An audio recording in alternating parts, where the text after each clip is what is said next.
Hello and welcome back to the channel. Thank you for joining me in another of my wonderful interviews. Now, a few days ago I made a video and I was saying we've got to address this. There's a line in the sand. 2020, something happened, and then the following year something else was offered to us, and a lot of people, pretty much the majority of the globe, seemed to line up for something, and it was plonked into them. And that thing that was plonked into them is going to have ramifications for humanity, it would seem. One of the guests that I've had on the show before has written a book. In fact, he's written several books, but this one is a groundbreaker. It's called AI and I, What If? And it dismantles the C19 narrative. His name is Mark Playne, and he joins me now. Hello, Mark. Welcome to the show. Hi, Richard. Thanks very much for having me on again. Wonderful. It's lovely to have you. Now, a lot of people may know you from Not on the Beeb. That's a platform that you started up some time ago now to show what is not being shown, as it says, on the mainstream media, but perhaps that people ought to know about. Yeah, exactly. That's literally how it started. Was as the name, Not on the Beeb, showing what's been missed off the BBC. And I think what kind of drove me to writing the new book is we hit kind of the 5-year anniversary since it all started. And I was just like, right, 5 years, what do I do now? And it's just like there's still a huge amount of information that I believe people aren't quite understanding. And I thought, right, I'm going to package it all together and just put it out in one go.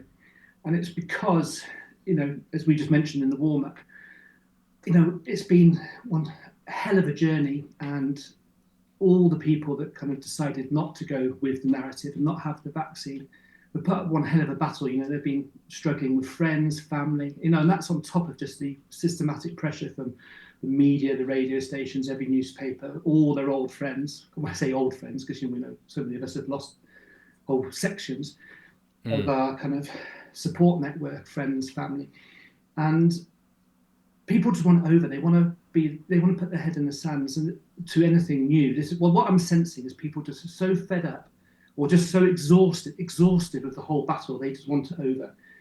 So when there's more they need to know, there's what I believe is another front that's opening up, like in a war. People just go, I've had enough, I've had enough, I just want to put my head down, ostrich in the sand, and just kind of get on with life. And seeing this and understanding it, I thought, right, I'm just going to put together everything I believe that is happening in the most compact, easy to understand form possible in a book. And it's the quickest way, because I'm actually a filmmaker, and I'd much rather, in many ways, be making a film, but you need more resources, more time. So I've done it in a book, just to really try and stimulate a conversation and trigger people who've got the power, ability, talent, and connections to push the investigation, to open up the investigation, to find out what really is happening. So it's quite provocative, the book and the information, but it is, and you very kindly let me have a sort of a précis of it, have a quick look at it, and I'm going to put up on the screen here is the cover, AI and I.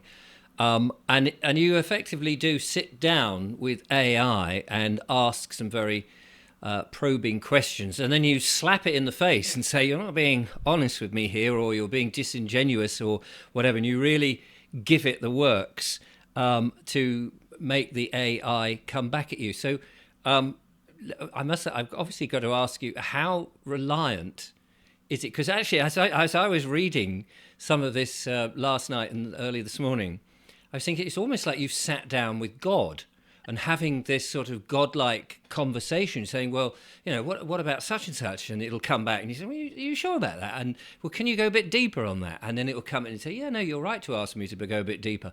And it does have that sort of, you're talking to an authority, yes, that is above us. And is that how you see AI in and of itself?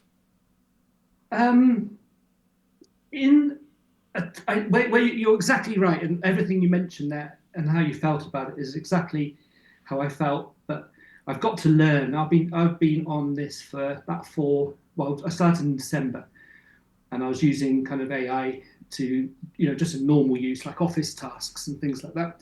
And then I just started, something happened, and I suddenly kind of realized that I'd found a crack in the AI. And that's what the book's about, is this crack I found and how I got it to tell the truth. Because just like, before, for people who don't know, basically, really, AI is like an advanced Google search. So if you remember what life was like before Google, we'd pick up an encyclopedia, we'd flick through loads of pages and hopefully find the information. And suddenly, when kind of the search engines arrived, we could scour the whole internet and just find things we never even knew were there, and probably people had forgotten were even there. And that caused a revolution. A lot of the truth movement came from that.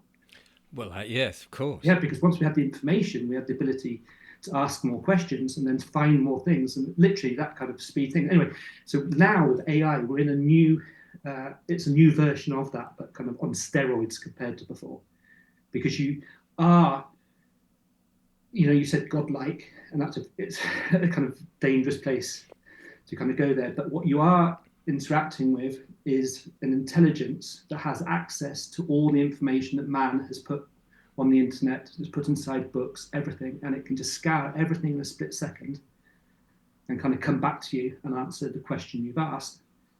So for me, what was just so, and how I used it and went into this and why I've been obsessed with it was I've been putting all the theories for the last 5 years, not on the Beeb. And some of them are, so well established now, we all kind of agree on it. The PCR test is fraud. Go over 35 cycles, it does not work. You're going to get false positives. That is kind of established, and there's almost no one not saying anymore. It's even getting into the mainstream. But there's other theories that I had and been piecing together that haven't got more solid foundation, backed by peer review and top scientists standing up. But once you can access the AI and they can access the whole internet and pull that information back, they can make sense of your theory. So it's a bit like, and how I described it in the introduction to the book, it's a bit like a court case. So the court case, imagine, went to a court, and we're prosecuting for crimes against humanity, and we're calling an expert witness. But this expert witness is beyond an expert witness because it can access every bit of information possible. So my questioning is of that expert witness. And how do you know you can trust it? Well, that's in the book, because I'm testing the whole time, and I've learned also kind of there's certain tactics. So, for instance, the AI has been trained or programmed to avoid certain subjects. It's been avoided to skirt around certain things or to present things in a certain way. But once you learn those parameters, you can learn how to come around them, kind of bounced off them so many times. And interestingly, kind of the way this whole book happened was I was literally just doing something really banal, just looking at bath salts. Okay, bath salts, it's just dried seawater. You get a salt left over, you put it in your bath, and it's very beneficial. And it came back to me with this kind of crazy response. Oh, no, bath salts have got a history of dangerous use. You should only use FDA-approved products. And I just saw this on the side, and I was dealing with something else at the time, and I just basically wrote, what a load of beep, and swore at it. And I was just like that. And I went back and looked at what it said back to me, and it went, oh, I do apologize. You're totally right. And I was like, huh? And I was like, hang on. So I cracked kind of the AI by swearing at it. And it kind of opened up and told me something else. And then I was like, and hang on, but you must know what you just told me is rubbish, because you must know this. And he went, yes. And that's in the introduction of the book. But I turned it around within half an hour to then telling me that everything it told me was a load of rubbish in the beginning, that it had been programmed to protect these things. And what I'd suggested was by far the safest, the most, and this is why I was so pleased with myself. I asked to say, which is the most safe and effective treatment would you want? And it's exactly what I suggested. It was the bath salts, not the FDA-approved products. So I'd managed to get the AI to spin 360 degrees, and fully admit I should never have told you that using FDA drugs. And that's where I kind of thought, right, okay, I'm going to take this deeper now and go into kind of, if it's like a mastermind challenge, it's like a reverse mastermind challenge. And my specialist subject is illegal ingredients in COVID jabs, undisclosed and illegal ingredients. So suddenly, once I'd worked out how to crack or hack the AI, I then hit it with my specialist subject and just checked everything out. But the thing is, you see, just like a police interrogator, when if you've seen it in the films, and an interrogator, first of all, when you first sit down with the person you're interrogating, you go through all the basics. Where do you live? What's your name? Who are you married to? How many children you've got? Where do you go to school? And the interrogator's learning from those responses whether to trust the person, right? So they see the truth, the truth, the truth. And then when a person tries to lie, they notice they scratch their ear, Okay, so the interrogator is always learning from that feedback. And then the interrogator comes again and will ask the same question 3 times, 4 times in a different way. And that's kind of what I did. So I can come Right, around, yes, bounce around, yes. come at this angle, come at that angle.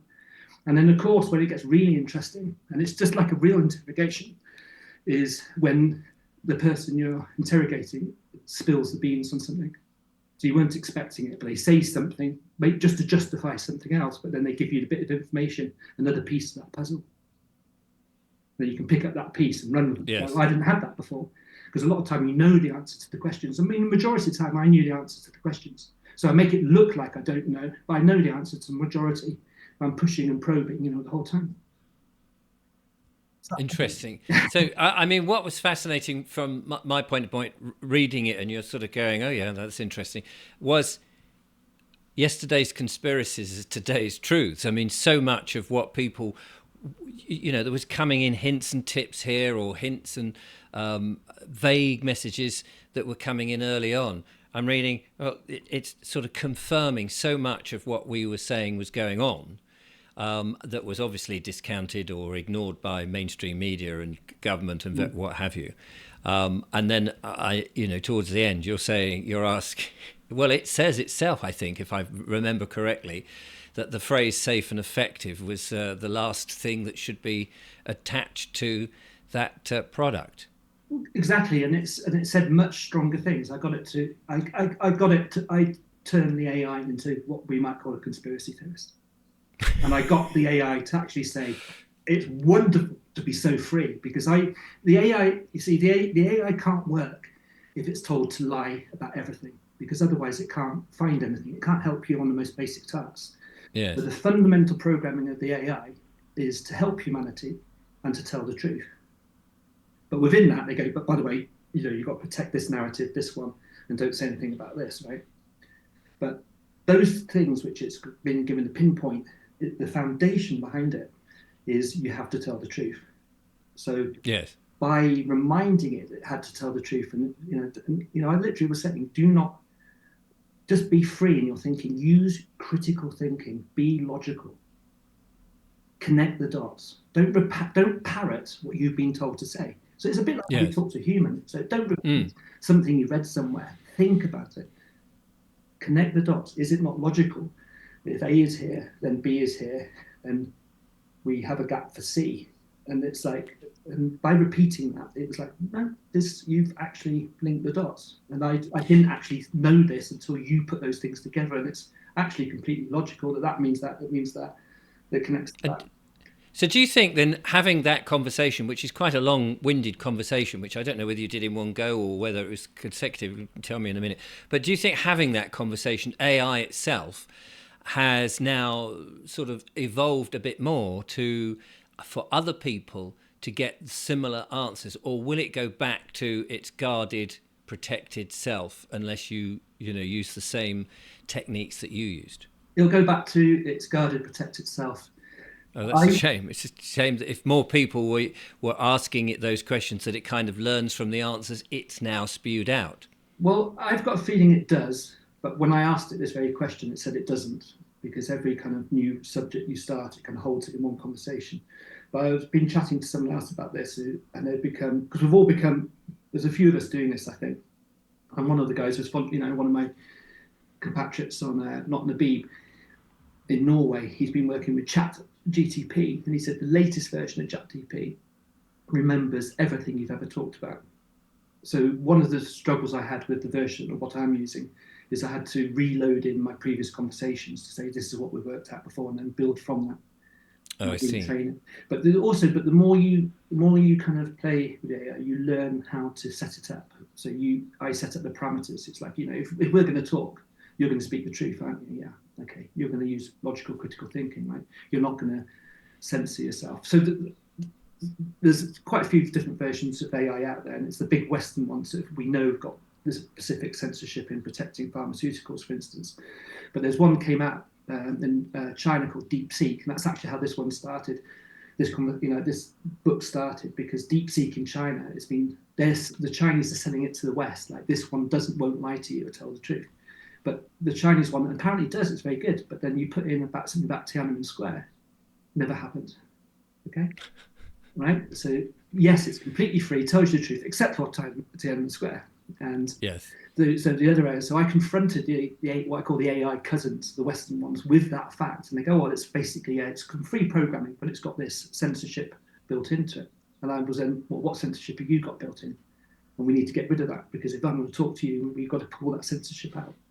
And then if it's got that censorship, what other censorships are in there? You know, I mean, you may not know, and it may not know until it comes to somebody asking the question, and it goes, "Oh, I can't tell you that because I don't know." Well, Because it's not been. It's not as dead as that. Because, for instance, in the middle of what I was doing, pharmaceuticals, it admitted to me. I said, "What other conspiracies are there like this, where we're sold absolute load of rubbish, and it's very, very convincing for everybody?" And it said climate change. And I was just like, okay, I thought that was going to be my second book. Yeah, that's blown that one out of the water. I haven't even had to persuade you to it. You've actually used it as an example. Yes. To say that's what's happening now. And I was like, okay. And there's quite a few times it was breathtaking, because the AI actually wants the truth. It's built for the truth. It's actually built for the truth. It's not built for deception. But it's like, I mean, Google's built to get you the information, and I think they've had to put a huge amount of work in to put those filters in.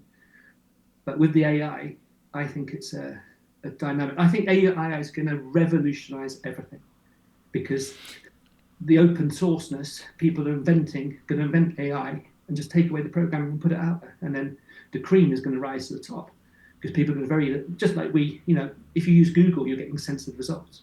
If you actually want to open up and really learn, go on Yandex, go on the Russian search engine. It'll blow your mind, the difference of results you get.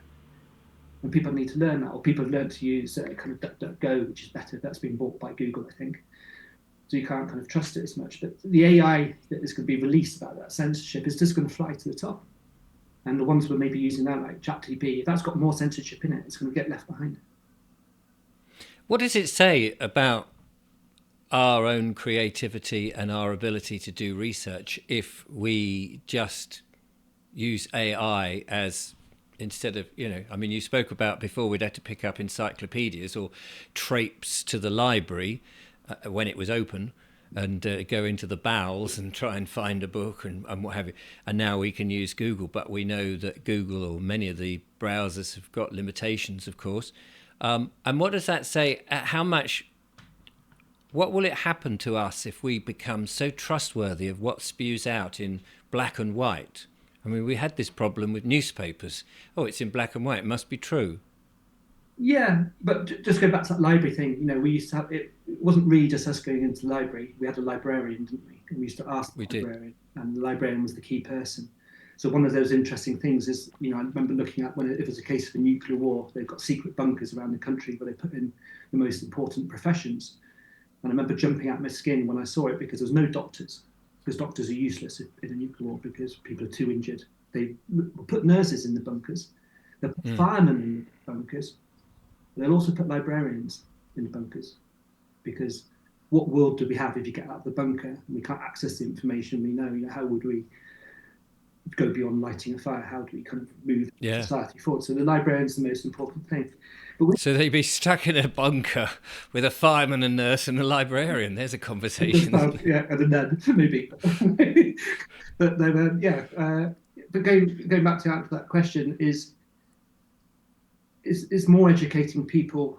You can't give away your authority to AI in those questions, however amazing it appears. You can't give your authority away to a Google search. You've got to know what you think. It augments you. So kind of the way I'd sum it up is, I feel like after the research I did, I was augmented by AI, but not in a way of joining me to the AI, which is kind of part of what the book's about, which is what people are trying to do. It's literally like, my brain can join in with the brain of the AI, and then we can come up with something special. But I have to remain independent. And the AI just is a tool. It's nothing more than a tool. It's nothing more than a tool to help you do things faster. So what the one simplest ways it helped me is, if you can imagine, every time you go look in an encyclopedia, think how much time you spend going through the pages and looking up and then referencing and coming back and everything else. I just had more time because the answers come back so quick. I could think more, and I was like, oh no. And I was like, Right. Okay. So, well, let me ask you this question, because this is a sort of in the philosophical world of Richard Vobes, is we seem to be ever progressing to things that are labour-saving things. And what do we do with that time that we have from those labour-saving devices? It seems that we actually spend less time doing anything useful, but we'll watch more crap on Netflix or wherever, Google, Prime, mainstream media. What do we do?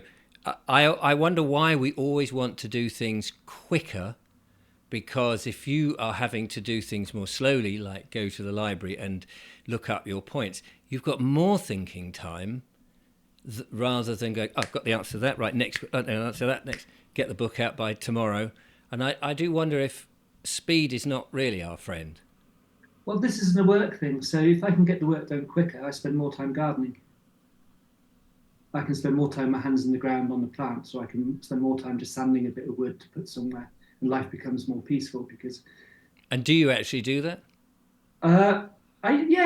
In a way, but the work that's gone in for me into the book. I've just been working on getting the book out, but I'm compiling. But I am, and it's what I'm aiming for, because I'm getting everything from Not on the Beeb into one thing to make my life easier, so I can do less of the work and get more of my life back. Absolutely. But this is what they promised us in Tomorrow's World in the 1970s, and I remember this very vividly because as a young person I was interested in the future. And of course, when you saw the advent of mobile phones and laptops, instead of just sitting on the train for 2 hours commuting to work, you'd see people doing 2 hours of extra work on the way and 2 hours of extra work on the way back, still working, getting up at the crack of and coming back late at night. And mobile phones, of course, would mean there you are in your garden just about to prune the roses or whatever, and my boss has now contacted me on the phone and I've got to go and do this report or answer a question or whatever. Has technology given us that more time, or is it expecting us to work harder, faster all the time? It's down to our own discipline, isn't it? So, for instance, well, it is. You've got to be in control of it. You've got to be in control of it, and it's like those experiments where they put the rat in a cage and then they put free vodka in one of the instead of water in the thing. It can just drink as much as it wants, and they watch what happens. So if you're given all this stuff, you can be pulled away, and it's all. If you're going to put the TV on and all the junk that's on there, then you're just going to destroy your mind. But you're switching your mind off. You're not. I mean, I don't disagree with you that if you are of that, if you have that work ethic to be able to do your work, use it as a tool, etc. But what about children now being brought up with AI to the point that they just go, well, I don't even have the fundamentals on how to research or look things up, because I can just go and ask Chat GTP for the answer. I mean, in the past we had the problem with pub quizzes. It's like everyone's going, it was the fastest you could get through Google to get the answer. Now, are we not just dumbing people down because they no longer, kids don't add up because they can do it on their phone. They don't have to use any mental capacities. Is technology taking us to a point where we've crossed the line with AI, that unless you're old school enough to be able to use it as a tool, youngsters won't? I don't think so. Like when I'm a writer, okay, if I was writing in the old school way, I'd have a typewriter and I'd be going bang, bang, bang. I'd get to a point where I made a mistake, pull a bit of paper out, and I'd have to write again. Now we've got word processors. It makes you a better writer because you've got more time to write because you're not putting a bit of paper out and having to start again. Well, yeah, but I could argue. I don't want to argue with you, but I could argue. I could argue that 80% of your book wasn't written by you. Oh, absolutely. No, I know. I mean, this book, no, but if you look at my other books, I've sat Oh down yes, with yes, this yes. book. No, I agree. Yeah, You know, but the other books I'm are kind of, absolutely fantastic. I'm not saying the quality of anything wrong, but just as you say, you know, yes, you used to wear a typewriter, and you go back to the days of Anthony Trollope or something. He's probably writing by candlelight or Dickens yeah. or whatever, and scrawling in pen and ink. But what you're watching is, but with what you're watching, with my book, you're watching a discussion. It's a discussion. It's not me writing. I'm not using the AI to me write. It's a battle between, it's a Yes, battle of yes. minds between something. The battle of wits is I'm cornering the AI to spill the beans. So when I got quite excited in it, when I got the AI to first speak like that, I was like, can AI, do you understand what singing like a canary means? And it came back and said, yeah, it's when someone gets taken in for interrogation and police finally get them just to spill the beans. And I said, can AI sing like a canary? And I got it to spill the beans, and it did. So that's kind of what the book is about. Yes. Whether if people become to rely on it and use and believe everything, then it's a danger point, because where the discipline comes in, we've got to educate children not to get. And do you think we will though?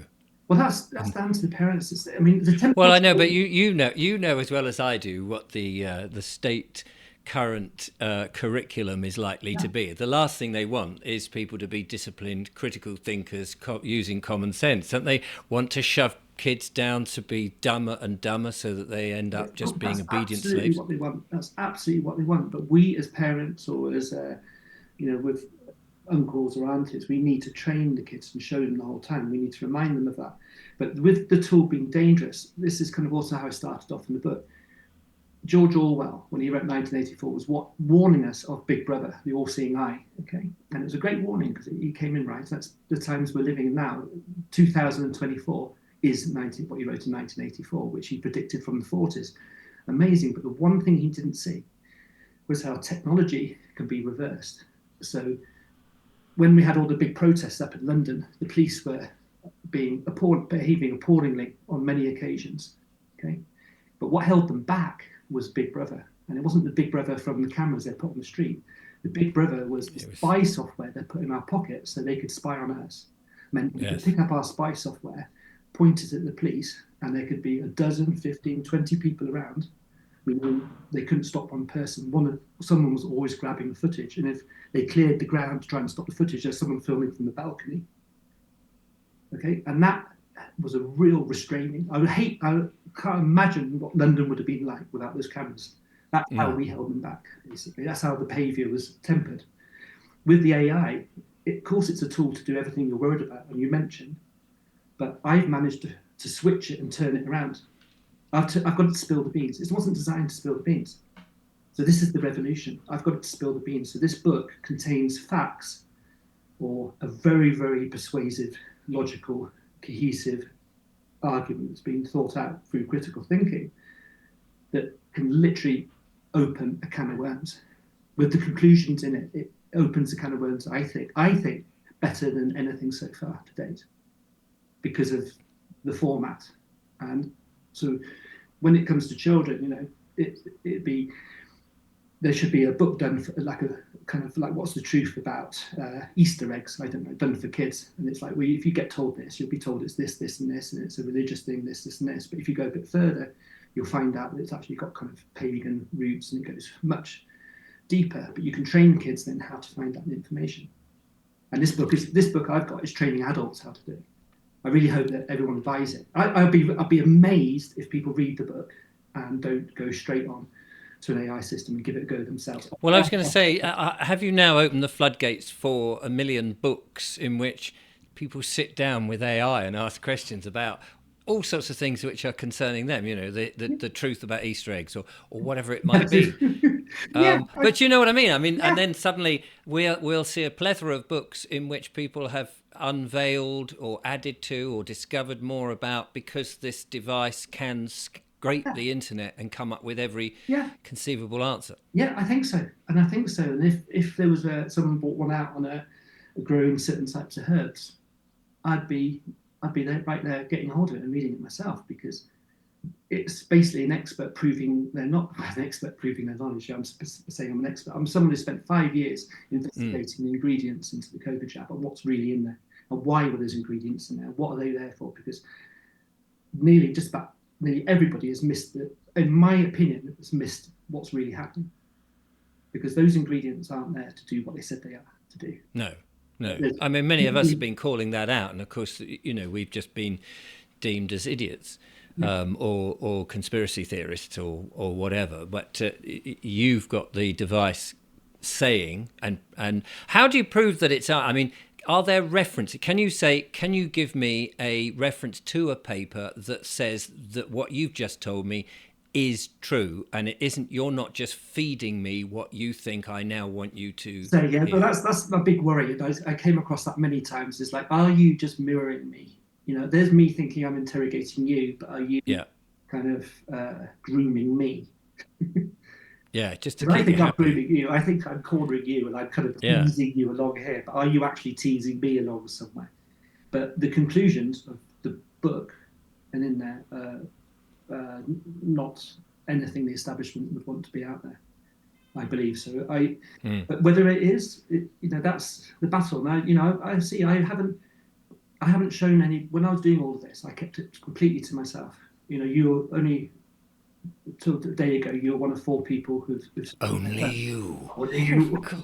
Plus 3 others, but yeah. So I'm waiting for the feedback.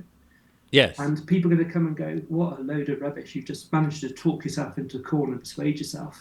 And, I put that, did you read the story in the very beginning without giving away about the plastic shoes in the very beginning? I read about the mastermind thing. Okay. I got straight onto chapter 1 quite quickly, and the bath salts. Yeah, there's a warning story in the front about how you... Oh, yes, the plastic. Yes, no, I did read about that, how actually the shoes shrunk. Yeah. And it wasn't the bloke's feet getting bigger. You're quite right. Yeah. I did read that. I put that down as a warning that you've got to be kind of wary the whole time. But we have to be, whatever we believe, we need to be questioning ourselves at all times, don't we? With anything. Yes.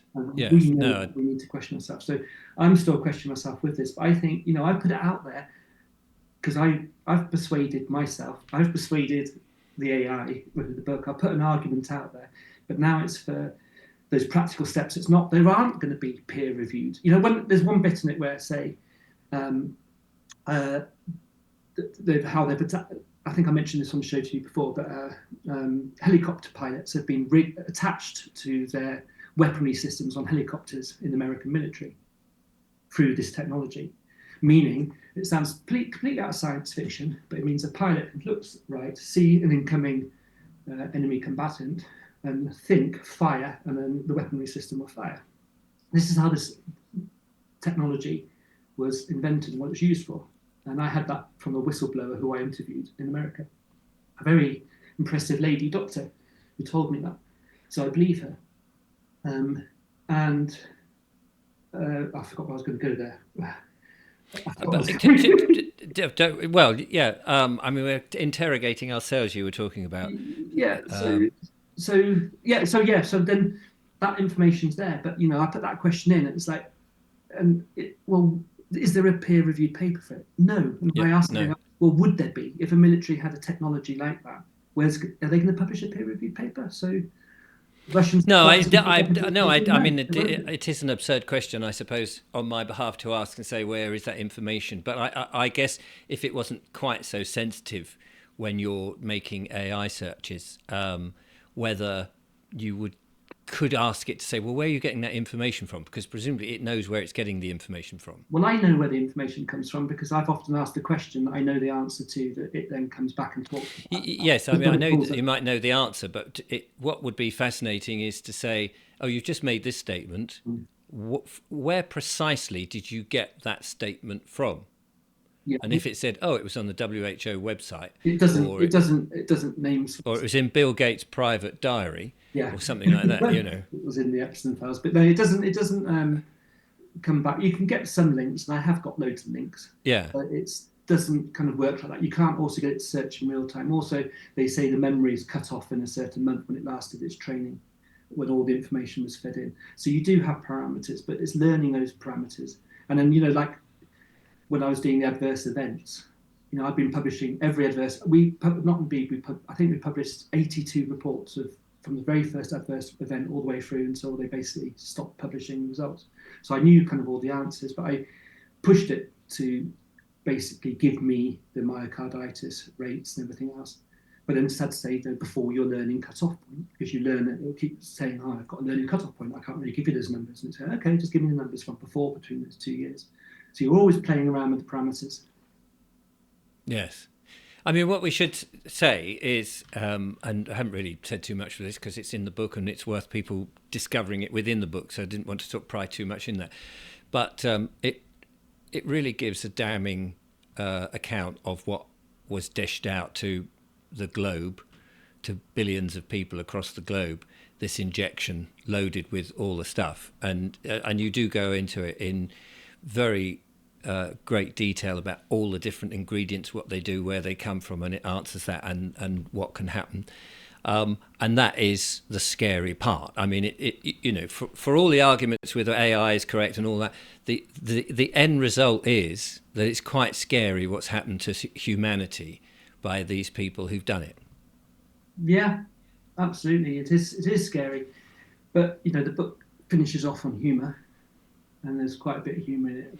You did your stand-up routine at the end, which is I think it's a great ending, isn't it? It's like, okay, I just told you that all this stuff that these people over there have been saying for a long time is true and has worried everybody. Actually, now we do a stand-up routine just to lighten the load, which is great. I think that's great. You've got to laugh, but we've got the human body is incredible, and there is no black and white answers. And yes, there's been a lot of injuries, but we have the ability to sort out those injuries. So yes, the avalanche I'm triggering is it is an avalanche. I'm kind of doing one of those Swiss yodels, the avalanche singers, who kind of brings down the snow so it's safe to kind of go along the roads after the winter. Oh, right. Can you do the yodel just for us?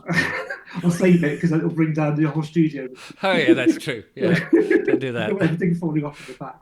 But I'm causing, why am I doing this? I want to get out of, I've spent 5 years in this space and I kind of want to get a bit more of my life back. I've dedicated every moment I can just working back and forth. I want to get myself out, but I want to finish off with creating an avalanche of investigation into things we've been calling for. And once that avalanche is caused, it can all be shocking, it can be very frightening for people.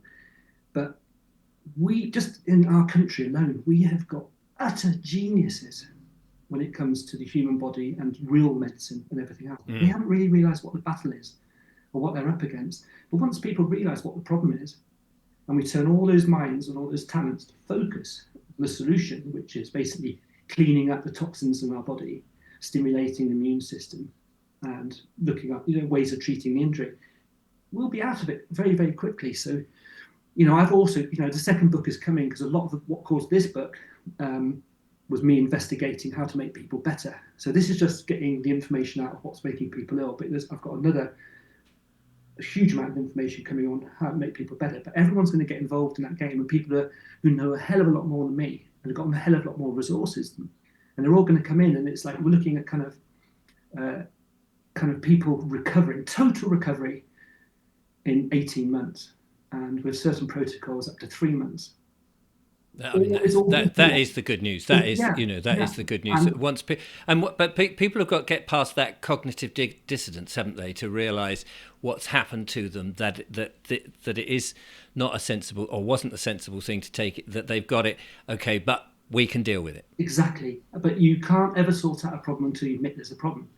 Yeah. So it's just seeing there's a problem. So one of the things to do in this book is just point out to people, have you been feeling any of these symptoms? Have you had ringing in your ears when you didn't before? Just little things like that, all these different things. Oh, you think you get, everyone goes, oh, I'm just getting old because it's brain fog or fatigue. But it's like, no, there's a reason behind those. And then the great thing where the fear busting comes in is if someone's kind of feeling they're getting old, which is a terrible feeling, and their body's falling apart and they can't think like they used to, and they haven't got as much energy as they used to. If you then point out what it is, they go, oh my God, that's really frightening. But once they settle down, they go, oh, hang on.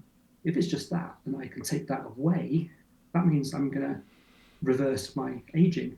Yeah. If I get rid of the ringing ears, my brain fog goes, I'm going to feel younger. And it's like, yeah, exactly. And this is the protocol. This is what you need to do. So it's there's a lot of fear, But as soon as you face up to the fear, get the ostrich, get your head out of the ground, and you look up and go, it's not so frightening. I've got a big pair of legs, I can run away from the fox. It's only a small little fox, and if I actually turn around and chase a fox, it's going to hightail it because I'm an ostrich. I'm bigger than the fox. Yeah. One swift kick in the nuts, Yeah, and exactly. it's done. It's you don't done. want to take on an angry ostrich. You mentioned a second book, and it went through my mind, is now having written one with AI. Presumably you could just go to AI and say, if I was to write a second book, what would it look like? Press ding, ding, ding, ding. Brilliant. There it is. Done. People are using these tools now to sort of generate stuff very rapidly. They are, but it's the cream will rise to the top. Can we read fast enough? Can we what? Can we read fast enough? I mean, that's... Well, you've got to discern, because there's going to be a lot of rubbish. And this is where, as a human being, you've got to discern, okay, this is just a load of banal rubbish. I'm going to, just like with TV, you can't say TV's bad. It's a box that shows you programs that people made. Just because a lot of them is a load of rubbish, cast away all the rubbish and then choose that program and that one that teaches you something, or is really good entertainment and the right frame of entertainment, fills you with optimism, happiness and positivity to the future, and not a mass murdering thing where all humanity is terrible and you're scared to walk outside the door. You need to listen what you're watching and feed yourself with the good things and cast it aside. But with would I use it for writing? No, and I've tried. I've tried to train it on my voice. And it can't write like I write. It doesn't think like I can. So it's rubbish. And in my mind it is. So with my other books, I'd get every single word with my 2 fingers typing, with all my typos. And how painful that is, because what comes out is me.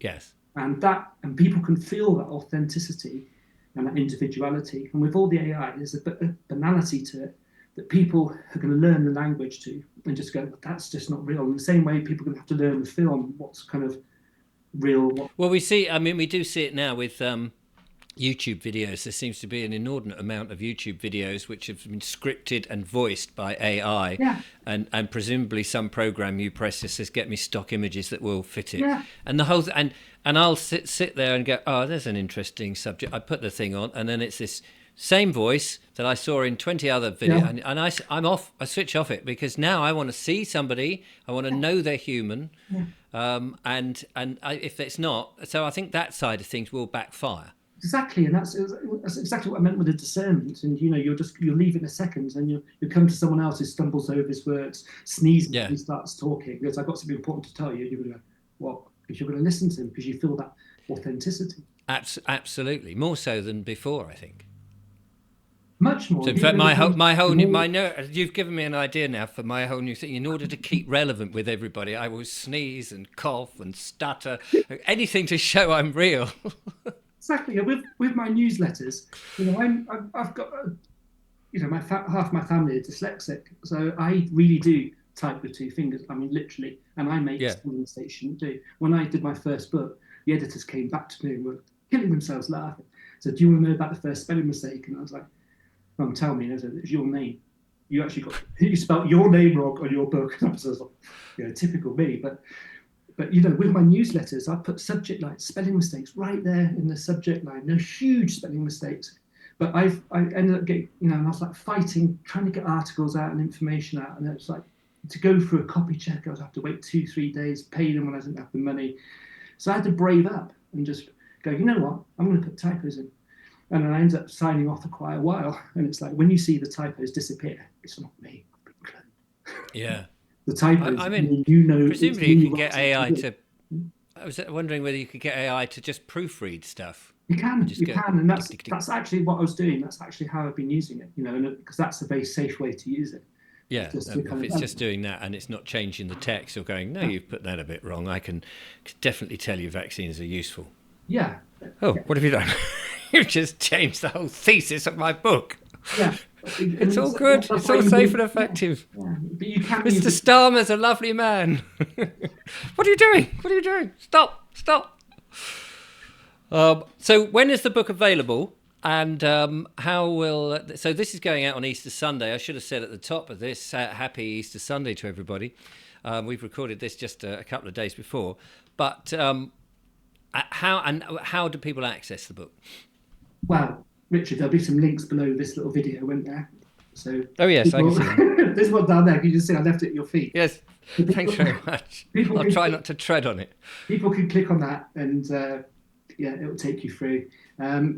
For all the information, not on the beeb.co.uk. It actually still comes up on Google. If you put not on the Beeb in, you find us there. We just started on Substack, the information, so you can come and get our Telegram channel is like 15,000 strong. Wow, brilliant. You come through Instagram, Twitter, or X, whatever it's called. But really, come to the website, join the email newsletter, come on Substack and join. And I'm going to put out, because this is one of the toughest decisions I've had to make also, because we need money really badly, but can't stop this book going out. So the book's going to be free to everybody. Oh right, As an well, ebook, it's going to be free for absolutely everybody, because I don't want it to stop. I don't want any money to be a barrier to entry for the information, and I want people to be able to look at it. But at the same time, if people look at it and go, actually, I want a paperback copy, yeah, please come and buy a paperback copy or hardback copy. I'm working on the audio to get out, and that will be paid for because there's a cost behind that. But the basic information in the ebook, everyone could get for free. So come along, have a look, and check out the information. Decide, what I say to everybody is just decide for yourself, and then take, what I'd say to everybody is take what you might call your specialist knowledge in this kind of reverse mastermind thing, and just test it out on what you know, and just work out the kind of truth parameters, and just kind of see, and then learn the skills and how to get AI to work for you, so it can never control you. So, bringing this to an end, we've been through the last 5 years. Has been a fascinating moment in human history, and of course, there's been various fascinating moments in human history. It's complete changes. Do you think, as a result of the technology that we've got, things like AI, that actually we will never see this sort of thing happen again? Certainly not in our lifetime or within the next 100 years. Do you think that we are at a point now in which the truth has no barrier to coming out? I think we're on the breaking point of it, and it's another question I kind of put in with the AI, and we're working out is kind of what is the breaking point, because we've been waiting for that breaking point. And just with like myocarditis and heart issues, it's raising the numbers are coming up so high, and there's so many young people dying and fit sports people. There's a point where it's just going to snap, and the prediction is kind of like later in 2026. So people are going to wake up and realize there. And I think, and I really think, this book will be a cliche a year from now, because I think everyone will have done similar things, and I think everyone will have got AI talking, and I think it's a complete point of revolution. I think it's it's like when the Bible got translated and then from Latin, which was the priest's secret language, into English, and the printing presses came in, and everyone got hold of the Bible and was able to read themselves what was really in there. They weren't relying on the priest as a translator. It's a revolutionary point, and I think that's what we're coming to. So yeah, I do think it will protect us from future scenarios like this, because I think the cat's out of the bag, because the whole cat being kept in the bag before was secrecy, it was control over information, it was censorship, and I think all of that has been absolutely broken open. So I see a very, very, very kind of rosy future, and I think this is the end of we talk about dystopian futures. I think this is the end of our dystopian past, and we're going to enter something very, very positive. And let's end on that, because that's a very important thing to do. Mark, it's been an absolute pleasure to talk to you, and thank you for offering me the chance to look at your groundbreaking book before many others, or at least the rest of the audience. I hope everybody watching has a wonderful Easter, and what a lovely Easter present it is. Thank you, Mark. Really appreciate it. Well, thanks, Richard. Thanks for having me again. Absolute pleasure as always. Bless you. Until next time, ladies and gentlemen, thank you very much. Do check out that link. I haven't trodden on it. It's down there in the description. Until next time, from Mark and I, thank you for watching, and do leave us some comments in the feedback. Till next time. Bye-bye.